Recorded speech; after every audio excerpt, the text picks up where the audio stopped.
on the line right now, we have with us one of our Grandmaster Scholar Warriors.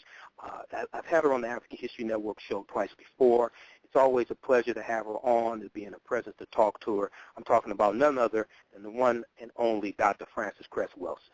Hotep, my sister, how you doing tonight? Hotep, good evening. How are you?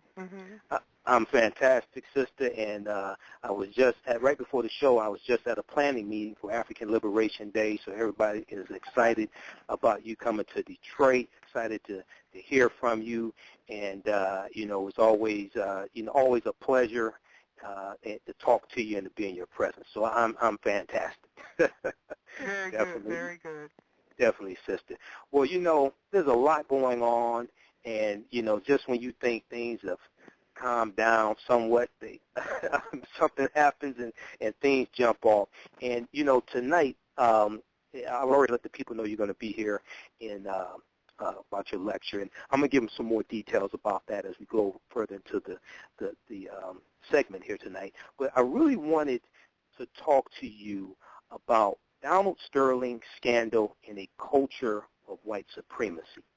And the reason why is because when we hear people like, say, a Donald Sterling, it doesn't have to be him specifically, but just someone like that, when we hear him say something ignorant or what have you, some people may write it off as this person just being a bigot or this person being a racist, something like that. But Donald Sterling, in his the famous 10-minute segment of the telephone conversation that he had with the Vistiviano, he also talked about a culture, and he said, "This is the way the culture is." Basically, so I think this she way didn't because the culture. Understand the culture. Yes. And personally, the silver lining of the cloud is I think he did us a big favor to admit that culture exists and it affects the way people think. Well, you and I are on the same page. Yes. Because I call it the Sterling Silver Siviano affair. Okay. And I say that I'm just so pleased that it took place. And the way that I look at that is that it was a truth offering. Yes. Because, see, there's so much, in other words, the major dynamic in this area of the world is the denial of racism. Mm-hmm. Yes. Do you see? And so the media denies it. White people deny it. Many black people deny that. Why do we have to talk about racism? Racism is not a problem anymore. And just like you said, it keeps popping up because truth crushed to earth will always rise. Yes. Because it is reality. Truth is reality. Reality is truth. And so these events keep coming up in spite of all the effort. It's like a big elephant under the rug, and no matter how many people try to crush and keep the elephant from stirring, the rug continues to rumple.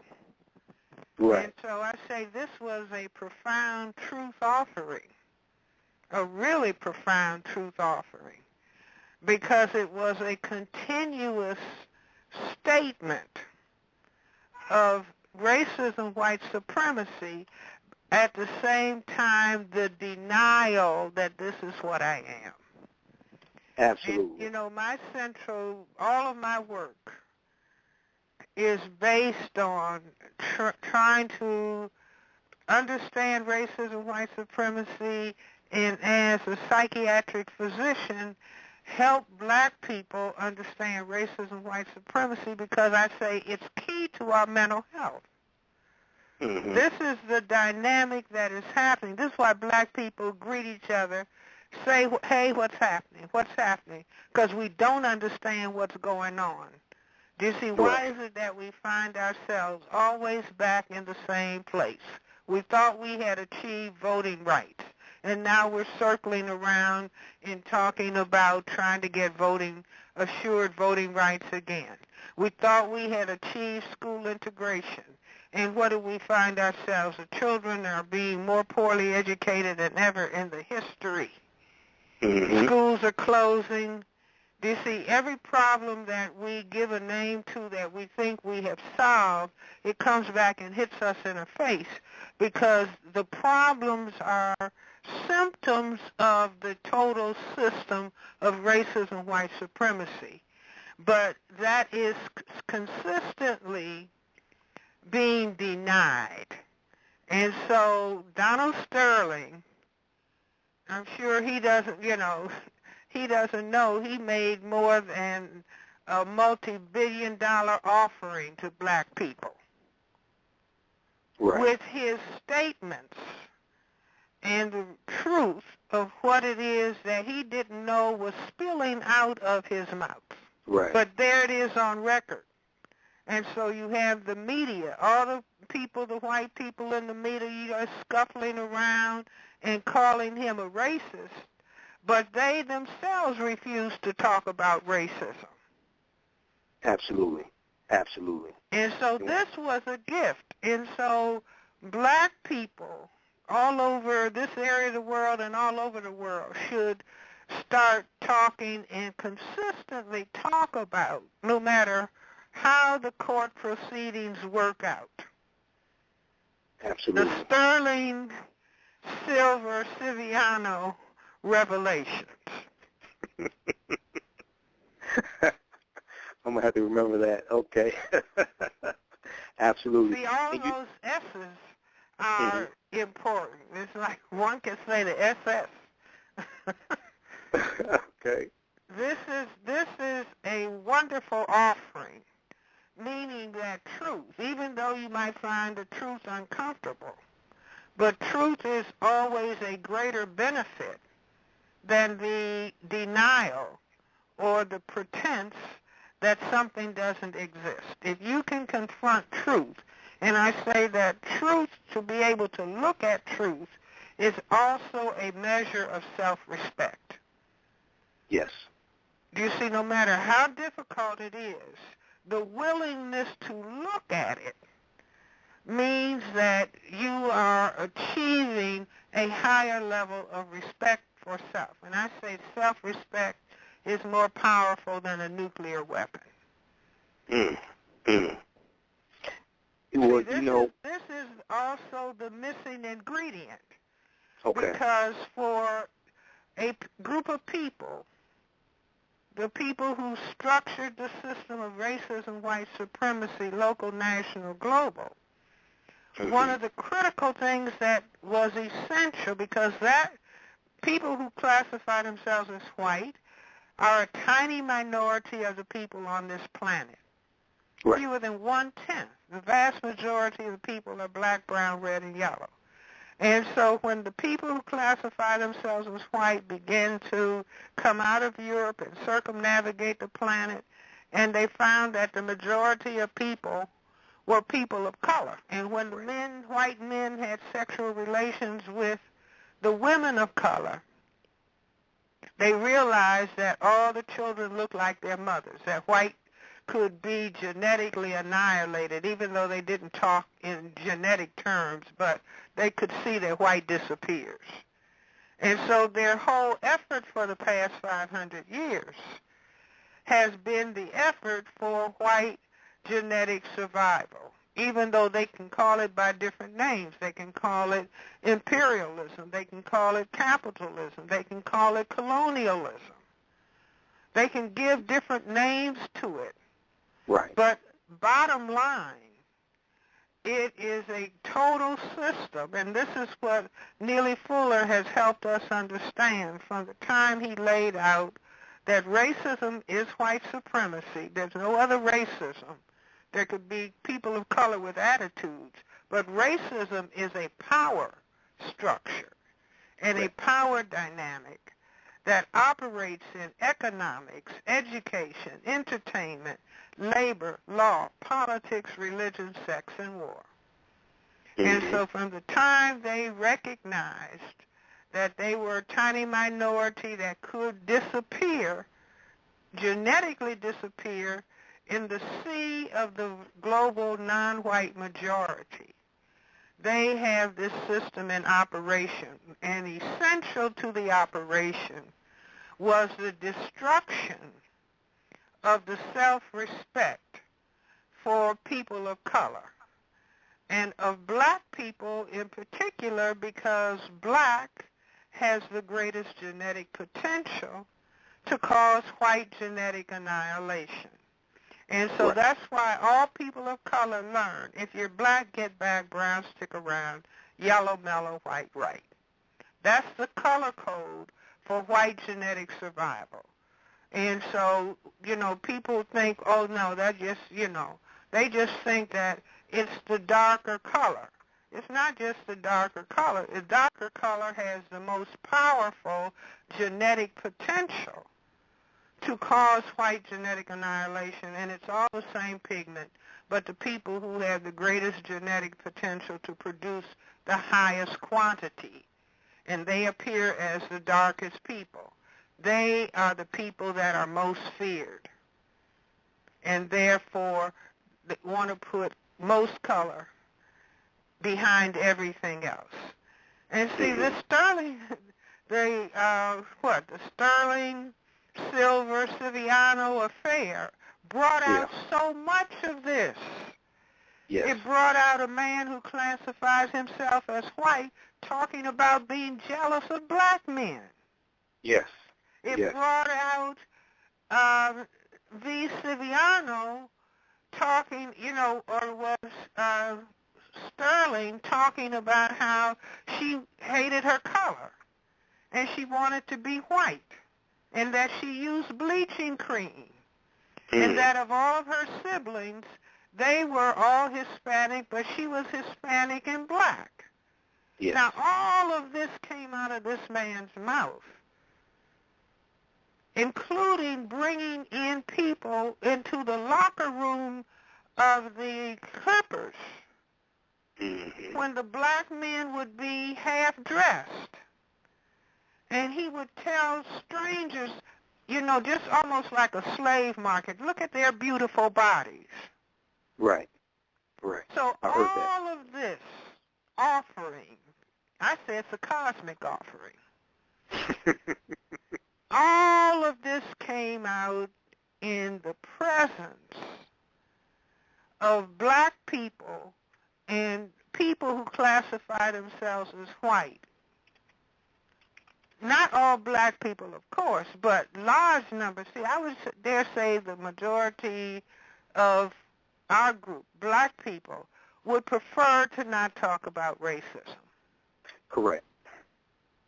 And see, tragically, because we don't want to talk about the real cause, and this is why when black people would talk about racism on the TV or something, and the white people would start jumping up and down talking about you're playing the race card.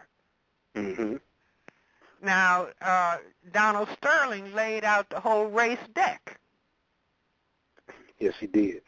And Mark Garagos, who was on CNN, he's one of their legal analysts.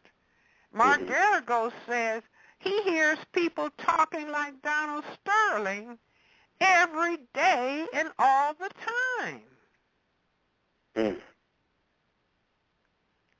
So, you see, if we were really wise, black people would get all the tapes, all the transcripts, and sit down in study groups and dare anyone to deny that racism, white supremacy is the dominant system on the planet. See, even the word America, America, contains the phrase, I am race.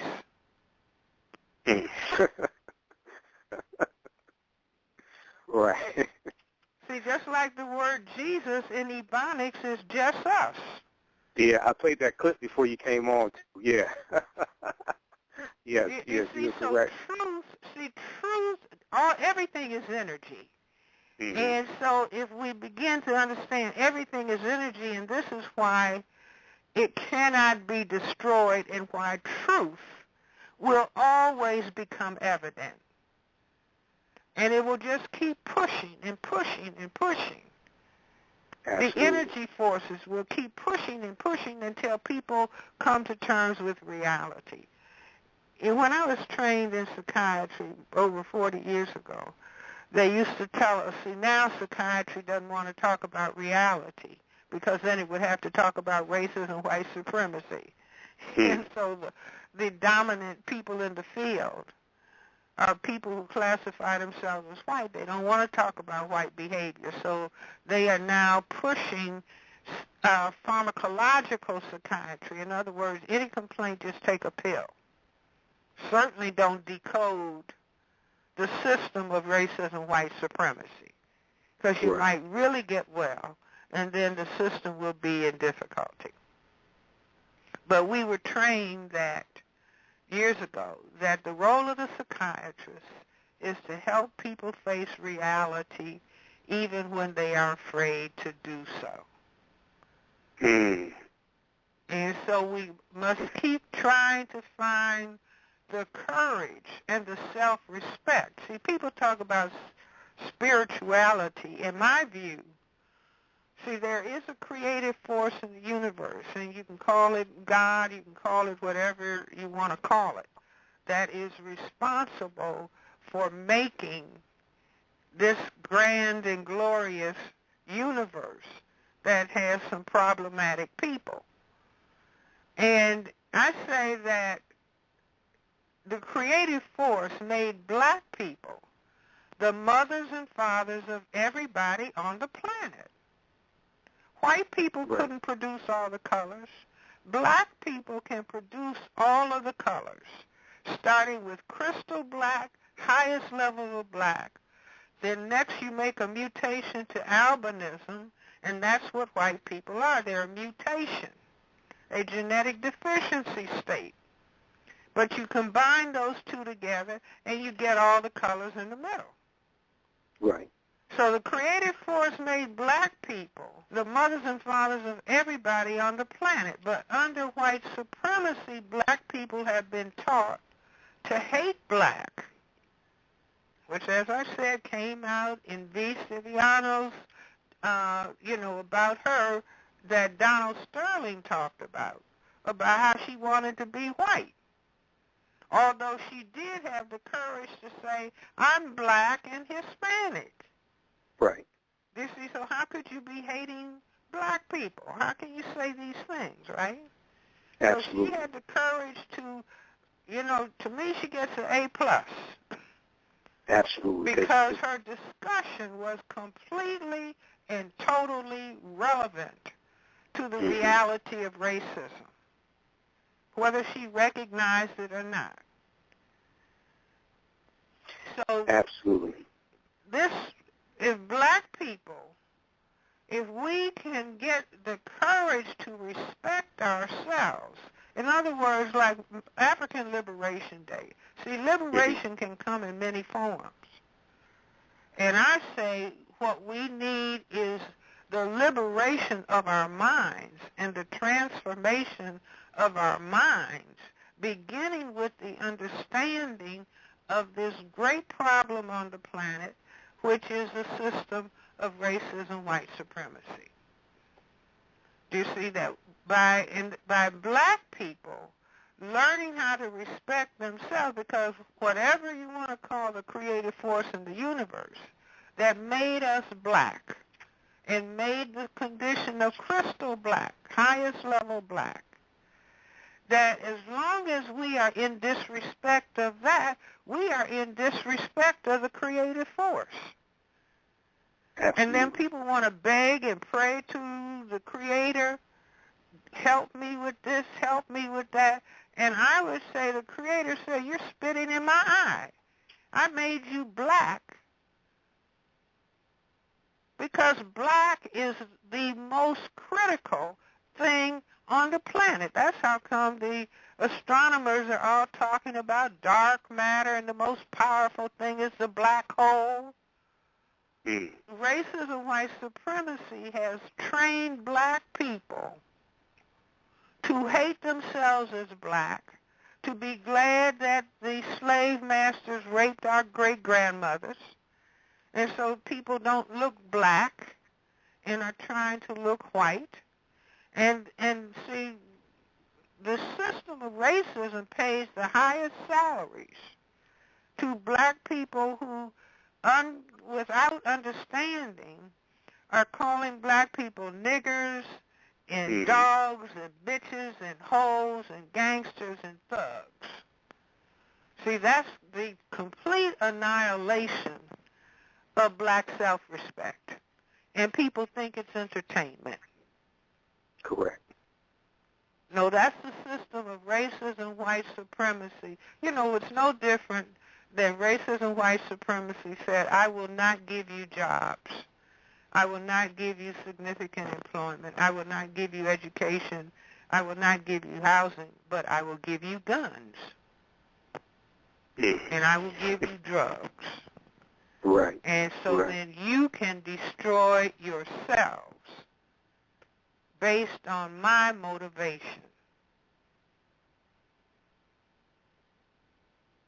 Wow. So, you know, we are challenged. I say we are challenged as the parent people on the planet to begin to use our thought faculties and to be able to analyze and to be able to develop strategies and tactics to replace the system of racism, white supremacy with justice. See, there's no time to hate white people. That's cheap. That's a waste of time. You know, you don't win a basketball game or a football game hating your opponent. You win based on your understanding of the game and the knowledge of what plays are necessary playing against the particular opponent. And so to me, this is the challenge, our continuing struggle for liberation and understanding at ever higher levels what liberation can mean. Right. Definitely agree with that. And these are some of the things we want to celebrate also this weekend with African Liberation Day as well in Detroit. We're gonna go to the phone line for a few calls in a few minutes here. The calling number is area code 914-338-1375.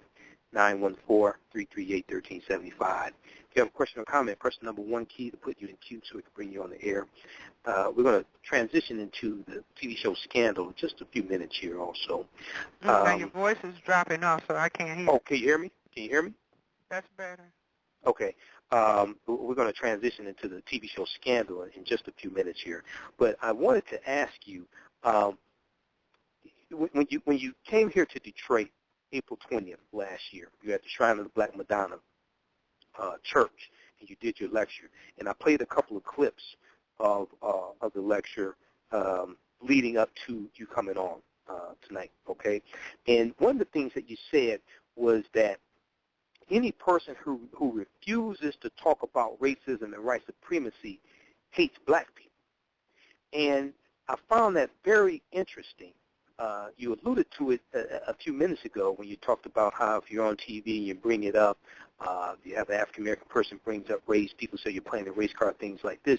But even when you have people who are well-meaning Europeans who say, I don't see color, I'm colorblind, things like this, and don't want to talk about racism. Can we talk about that? Because there's a push for the colorblind society and things like that. And from my understanding, basically what that means is that you see something wrong with the person's color, but you don't really want to admit that there's something wrong with it, so you want to pretend like it doesn't exist. Can we talk about that for a minute? Well, see, I'm only saying that, in other words, racism, the dynamic structure of racism, white supremacy, let me just read my definition. Go ahead. Racism, white supremacy is the local and global power system and dynamic, structured and maintained by persons who classify themselves as white, whether consciously or subconsciously determined, which consist of patterns of perception, logic, symbol formation, thought, speech, action, and emotional response, as conducted simultaneously in all areas of people activity: economics, education, entertainment, labor, law, politics, religion, sex, and war, for the ultimate purpose of white genetic survival and to prevent white genetic annihilation on planet Earth, a planet upon which the vast and overwhelming majority of people are classified as non-white, black, brown, red, and yellow by white-skinned people. And all of the non-white people are genetically dominant in terms of skin coloration compared to the genetic recessive white-skinned people. So the dynamic of racism has to destroy black people for the purpose of white genetic survival. And that's genocide. And I say that is what is happening to black people. In other words, the destruction, and it's the tactic or the strategy is the destruction of black men. And if you destroy the men of a people, you will have destroyed the people. And we are watching and seeing this, the incarceration of black men, black males dropping out of school, fathers, husbands not in the home, because men have to have employment to function as husbands and fathers. And so if there's high-level unemployment, then you are making necessary for people to try to find other means to bring in income or make money, and then you set up the law so that in their doing that so-called illegal activity, they can go to jail. You can remove them from the community. So we are on a genocide slide within the system of racism, white supremacy, a system for white genetic survival. So if indeed this dynamic is going on, and everything that black people complain about are the symptoms of this dynamic, and so if people are refusing to talk about it, then even though they think they like black people, even though black people think they like black people, but if you're refusing to talk about the thing that is killing black people, then we have to say that you hate black people, whether you understand it or not.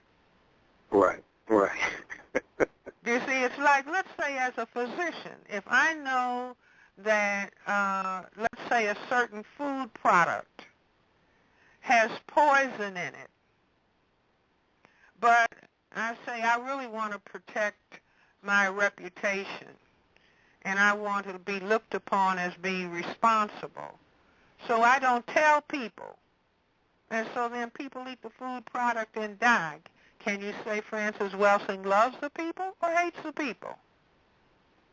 Yeah, hates the people. Doesn't love them. He fails to tell the people about something that will injure and destroy and kill them. Right. See, racism, white supremacy is the highest form of terrorism and injustice that has ever been conceived on the planet. Racism as white supremacy, because it's a tiny number of people that is genetic recessive that has decided it has to survive by any means necessary, and that is by the destruction of people of color. Absolutely. Okay. Just a second here. If you have a question or comment, give us a call, 914-338-1375. Press the number 1 key to put you in queue to bring you on the air. We've got Dr. Welsing for a few more minutes here. And we're going to go to the phone lines quickly. Now, we're not going to have time for dissertations and manifestos tonight, okay? We know you love Dr. Welsing, but questions so we can get to them expeditiously. And then I want to get into TV show Scandal in a minute here, but we're going to try to get a couple calls here quickly. Let's see who's been on the longest. Okay, we're going to the 313 area code, and then we'll go to the 215. It looks like here. We'll go to the 313-424 area code. Let's see. Okay, call in the 313-424. Tell us your name, where you're calling from. Call in 313-424 area code. Are you there? You hear us? Okay. Okay, let's try the other one, the 313. Just a second here. All right, caller 313-588. Tell us your name, where you're calling from. Good evening, Mike. How are you tonight? Hey, how you doing, Frank? You all right? Very good, sir. Pleasure to speak with Ms. Welsing. It's a absolute pleasure, ma'am. My pleasure. Unfortunately, I'll be out of town. I hate the fact that I won't be able to join you at the Charles H. Wright Museum on the 23rd. But so glad that you're coming back to Detroit again. Thank you. Okay. I look forward to being there. My question to you tonight is, with white supremacy and racism itself, are they one and the same, or are they two different entities? The same thing. Racism is white supremacy, and white supremacy is racism. There's no other racism. In other words, let's say that if I stood on the street and called people who classify themselves as white every conceivable name, that, that's just Frances Welsing just talking. She cannot control whether people who classify themselves as white have housing, have clothing, have shelter, have jobs, have hospitals, schools, etc. So that's just somebody talking. They don't have any power over the lives of people who classify themselves as white. And so this is what is essential. That's why I bothered to develop a definition of what racism, white supremacy is. It's the system structure for white genetic survival. It's the system structure for the power equation of white power over a relative non-white powerlessness. Okay. And if people are going to successfully, see, it's like if you are going to play chess, you have to first understand the game. If you're going to play checkers, you have to understand the game. And we have not understood the game. In other words, when we were in formal slavery, we thought if they would just take these chains off, if they would just end this system of slavery, that everything is going to be all right. And we found out that Lincoln emancipated the enslaved African people, and then they structured laws. See, I say Reconstruction was the reconstruction of racism, white supremacy. The black people thought they were free. They thought they were emancipated. But after the chains came off, then laws were put in place so that black people could be controlled and demeaned. See, I tell people that at the point that Abraham Lincoln so-called emancipated the African people, that if everybody had been free, there was no color discrimination whatsoever. So everybody was mixing and blending. White people would disappear. Correct. I believe that. So if you ask white people, do you want to disappear? They want to tan, but they don't want to disappear. So that means that they have to, and this is why there's a whole long historical period where black men would be lynched and castrated for thinking about, wanting to think about a white woman. Now they are using white women to control black men by saying, okay, now white women, you can have your ideal mate, tall, dark, and handsome. But you are contributing to his confusion about the problem of racism, white supremacy. But that's very important that you have now been unleashed to engage in the confusion of the black man. Mm-hmm. Am I making myself clear? And Yes. simultaneously developing a mixed, so-called mixed race group of people where the mother is white. So the black man plus the white woman produce a child. The child is medium color, not white, but medium color. The white female tells the child, "You're not black." And so then the child, what? Develops hatred of black. If it hadn't been for this black father, I could have been all white. But that mindset can be a useful tool for the maintenance of the system of racism, white supremacy. Okay. All right, Frank, thanks for calling in, okay? Thank you. Okay, brother. Take care. Hold on. All right. Let's try to squeeze in another call quickly here. Call in the 252 area code. Tell us your name, where you're calling from. Yes, my name is Ronnie Anderson, and I'm calling from Ronnie, how you doing? North Carolina. Okay, good. Yes, Dr. Wilson, I'm glad to finally speak with you. Matter of fact, I was watching your video just... Hold on, Ronnie, just a second. Okay. Repeat your name, Ronnie, where you're calling from, okay? And talk up a little bit. Yes, Ronnie Anderson from Greenville, North Carolina. Did you hear that, Dr. Can you Wilson? hear me? Just tell them to speak as loud as possible. Okay, she said speak as loud as possible. Okay. Yes, calling. My name is Ronnie Anderson, and I'm calling from Greenville, North Carolina. Yes, sir. Yes.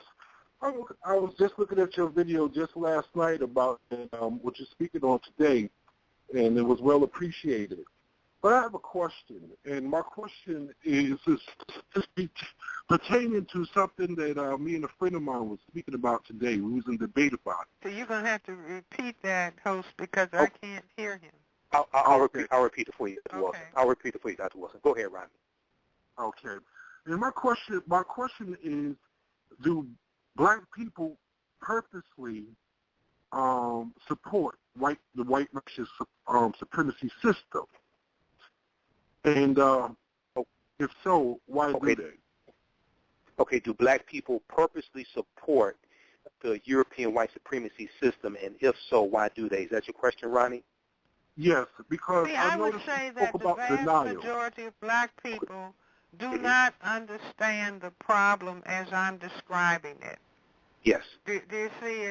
In other words, this is new thought, starting with Neely Fuller, who was the first person to talk about racism, white supremacy as a total system structure.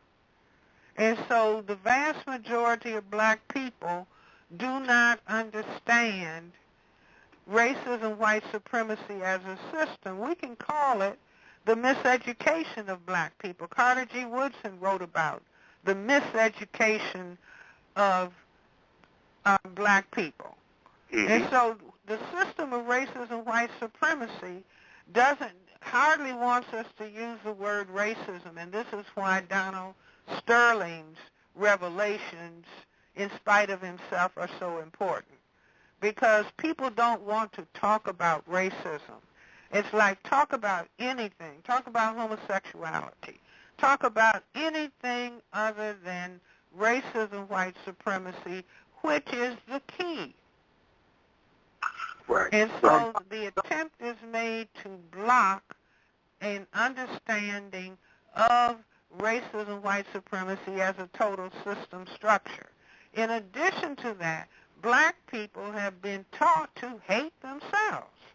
Like if I develop 3 pills, the first pill will turn you white the next day. The second pill will give you long, straight hair. The third pill would give you so-called white features. I would be the wealthiest person on the planet within a matter of 7 days.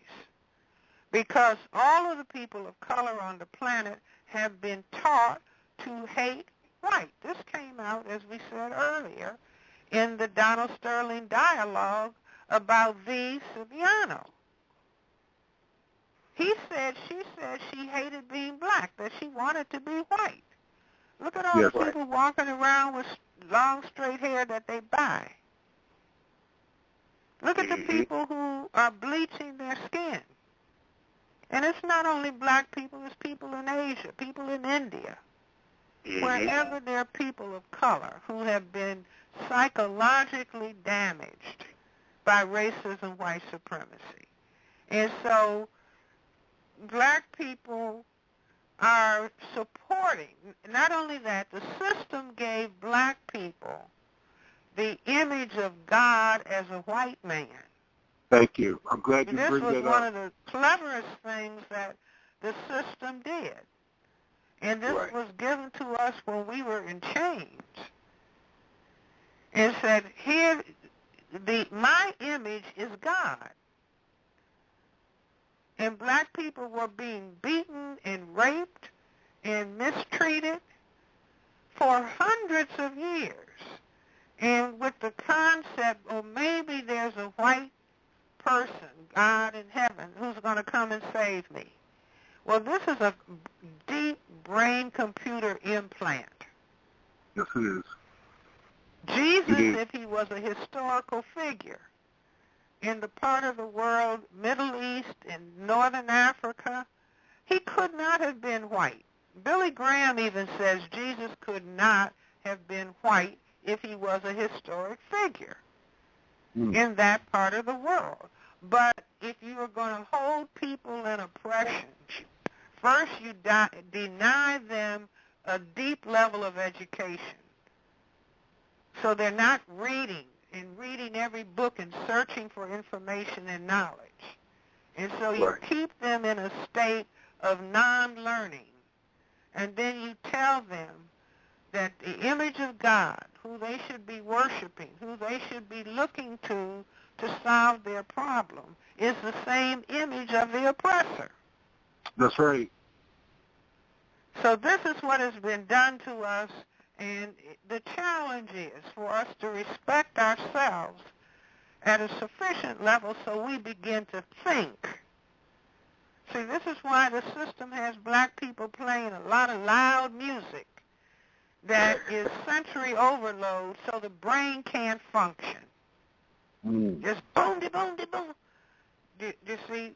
And that's supposed to be entertainment. But it also cuts off effective thinking.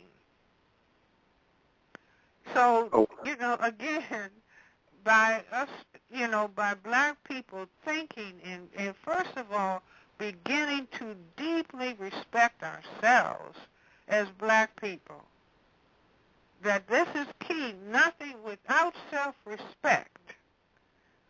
See, self-respect was what allowed for the Civil Rights Revolution, when the black people were determined to oppose the laws of segregation, and they went up against horses and dogs, police dogs, and fire hoses, and gave their lives. Well, the system said, wait a minute, we can't allow this to continue. The people could not have made that step if they didn't respect themselves and were not willing to give their lives. As Martin Luther King said, if you haven't found that thing for which you're willing to give your life is not worth living, meaning if your self-respect has not reached a sufficient level. And so from that point on, then the system said, no, we can transform. See, black people came out of that movement talking about black pride, black self-respect, black dignity, black is beautiful, black power. And that had to be annihilated. And it was annihilated by telling black people they could be movie stars, but then they would be trashy images, using drugs, cursing at one another, shooting and killing one another, and then bring it up to, musical entertainment and have all kind of trashy language, and black people calling themselves trashy names. See, you can't be a bitch and a whore and a dog and have self-respect. Right, it's impossible. You got one brain computer. And if the brain computer is dialed towards bitch, whore, gangster, thug, freak, that's a complete annihilation of self-respect. You can get the people to do anything. And all you have to do is turn on the TV and just look at some of the commercials that black people are in. Mm-hmm. Absolutely, absolutely. Okay, thanks, brother, for your call. Thank you. Thank you. All right. Okay, thanks, brother. Dr. Wilson, we're going to wrap up here in a few minutes, 15 past the hour. I can hear you, sweetheart. Oh, can you hear me? Yeah, if you speak up, it's almost like your voice drops away. Oh, I'm sorry. I was looking at my notes here. Okay. We're going to end this segment about 15 past the hour in about 11 minutes here. I wanted to transition and ask you about the TV show Scandal. I know you were on the Carl Nelson show on the radio talking about that a few months ago, but the TV show Scandal on ABC, for those that don't know, it has become a pop cultural phenomenon, okay? A lot of people find out about it through social media, and at the center of it you have Olivia Pope, who is a quote-unquote powerful African-American woman, and now, originally she was involved in one relationship with a white male who's the president, President Fitz, fictional president. Now she's involved in two relationships with white men, President Fitz, and I think his name is Jake. Okay, what do you make of the popularity of Scandal, and especially the support that it's getting from African-American women? I just don't understand this. Can you help me? Maybe I need to come see you for some psychiatric help. See, again, if you understand the system, mm-hmm. and it's just like I've been saying, to hold people in oppression, you have to destroy their self-respect. Yes. You have to destroy their self-respect. Yes. And so basically, Scandal is, in other words, for the hundreds of years we were in formal slavery. You mm-hmm. had the slave master with his black concubines, plural concubines. Yes. This is Thomas Jefferson and Sally Hemings. Mm-hmm. But what has happened is that the system has gone so far in the destruction of black men, so that 70% of the black households are single parent, unmarried, women don't have men. Mm-hmm. Do you see? And so women, it's the nature of women to want to have a man with power, a protector. And that is what is missing from the lives of black women. In the system of racism, white supremacy, because the man has been destroyed. And it's essential to destroy the black man because he is the threat to white genetic survival. And right. So what do we see being pushed? Black men, you want to be gay, you want to be homosexual. This is not to put down the person who says they're gay. Right. This is not homosexual bashing because medicine doesn't even have the answers as to why we're seeing an epidemic in the effeminization of black men. But I say it also has to do with the removal of large numbers of men and incarcerating them. Not only if you incarcerate them for prolonged periods of time, large numbers begin to have sex with each other. Yes. That's understood.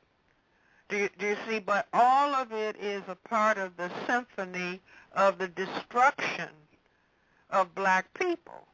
Do you see? So the biggest thing in the news next to Sterling, Donald Sterling, and his revelations was what? A gigantic, tall black man, football player, yes, embracing and kissing a white man. I was about to ask that question, yes. Do you see what I'm saying? In other words, pieces of the puzzle Mm-hmm. of white genetic survival and the things that have to be done to the black collective, male and female. Do you see? So, I mean, it's got to be painful to our ancestors Mm-hmm. if they're looking down and seeing black women worshiping, being the concubine for a white man. Right, right. Willingly. And glorifying in it. You see, but again, to the extent that racism, white supremacy is not understood. I got a call from somebody because I was criticizing Scandal, and they said, "You're just jealous." God bless. Do you understand? I mean, but it really is. It's just our absence of understanding. It's just like I looked at a black man, I'm driving, looking at a black man crossing the street, and he had his pants down but almost below his buttocks. Mm-hmm. This is a grown black man, where people don't even understand what that means. I say that comes from father hunger and really wanting to have male substance injected into the rectum, if not the mouth. Is that dealing with prison culture at all? Because from my understanding, yes, all of it is tied. But in other words, see, it's like if your body is deficient in vitamin A. Okay. It might occur to your brain, I need to get some greens. I need to go buy some greens. See, greens have vitamin A. Okay. So your brain will guide you. You know, when you think, okay, let me go and get some greens, you're not thinking, I'm deficient in vitamin A. My body is telling my brain to go and get food substance that has vitamin A. So we have the tragedy under white supremacy of black male masculine deficiency because fathers have been taken out of the home. Right. Males grow up just looking at their mothers put on earrings, fix their hair, but father absence. And so male children, I've had male children say, you know, parent will bring the child to the psychiatrist and say he won't study or he won't do his homework. And to have a little child, 10 years old, tell the doctor, Dr. Welsing, I think I could do my homework if I just had an official father. Wow. Wow. Do you see? Or another child say, if I had a father, Dr. Welsing, he at least could explain to me what goes on under the hood of a car. See, that makes me as a psychiatrist want to fall on the floor and cry. Wow. You see, because the children are feeling the pain of the attack, and we are not yet in sufficient number understanding the attack, or we are wanting. Do you see, it's like Scandal is a variation on the theme of black women going to church and wanting Jesus, white man, to love them. Well, but to take it a step further, and we're about to wrap it up here, I'm gonna give people the details of African Liberation Day, how you can come see the sister in Detroit. Let me just throw in so the women won't be hurt, go ahead. Or the black men, for that matter, looking at porn. Well, I don't get the connection. So say that again. What'd you say about looking at porn? What'd you say? In other words, I said black women going to church and wanting Jesus to love them, white male. Okay. Do you see, which is what Scandal is all about? Love me. Okay, white right. male who has power. Right. While the black man is thinking, you know, just look at all the basketball players and the football players and the rap star. I have to have a white woman. Okay. See, I you see got what you. I'm saying? In other words, it's just what has happened to us, black men, black women, under the system of racism, white supremacy. Absolutely. And and to take it one step further very quickly, even worse, that possibly even worse or just as worse is African American women comparing to Jesus, trying to see how he measures up to Jesus. I don't know if you've dealt with people like that. Wait a minute, but say that again. I said the other thing, to take it a step further, is even worse or just as worse, is African American women comparing their husband, their boyfriend, or what have you, to Jesus, to see if he, because some women are taught to go find a man like Jesus, and they compare their boyfriend, husband, or what have you, to Jesus. Okay? Okay. And then they're disappointed when he doesn't measure up. Well, I don't know if you've dealt with people like that before, but I've talked to women like that. Okay. Yes, so that's something big. See, but well, if if we are able to lay all of this information out, it's like drawing a circle, and the circle represents a system of racism, white supremacy. It's like the edge, and the straight edge pieces of a puzzle.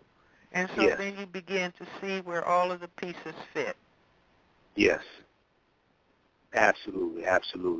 Well, Dr. Francis Cress Welsing is going to be in Detroit once again, Friday, May 23rd, at the Charles H. Wright Museum of African American History in celebration of African Liberation Day. So this is put on by the African Liberation Day Planning Committee in the Charles H. Wright Museum of African American History. It's Friday, May 23rd, 6 p.m. to 9 p.m. Tickets are $15, or you can get 2 tickets for $25. Dr. Welsing is going to be dropping this type of information on us. I'm telling you right now, bring a pen and a pad with you to take notes. Okay? When you come see the sister, please bring a pen and a pad to take notes. For more information and to get tickets, call Brother Paul Taylor at 313-477-1146, 313-477-1146, or Brother Greg McKenzie at 313-578-1300, 313-578-1300. And there are festivities on Saturday also. Saturday is free for you to attend. That's 10 a.m. to 5 p.m. at the same location, Charles H. Wright Museum. We have this flyer on our website, AfricanHistoryNetwork.com, AfricanHistoryNetwork.com. So check it out there. We hope to see you there. And sister, I just want to thank you once again for taking time out of your busy schedule to come on. We love talking to you, and you always have a wealth of information to help us navigate this system, understand what's going on. And, I talk about at the African History Network how right knowledge corrects wrong behavior. So, you are the epitome of that. Right knowledge corrects wrong behavior. Well, thank you, and we're all going to keep our shoulder to the wheel and make certain that we replace racism, white supremacy with justice, so there can be peace on the planet and the maximal development of all people. Absolutely. Well, look, sister, you have a great night, and I will see you Friday, May 23rd in Detroit. Okay, sister? Very good. Thank you very much. Okay, Hotep. Okay. All right, family, we'll be back in a few minutes.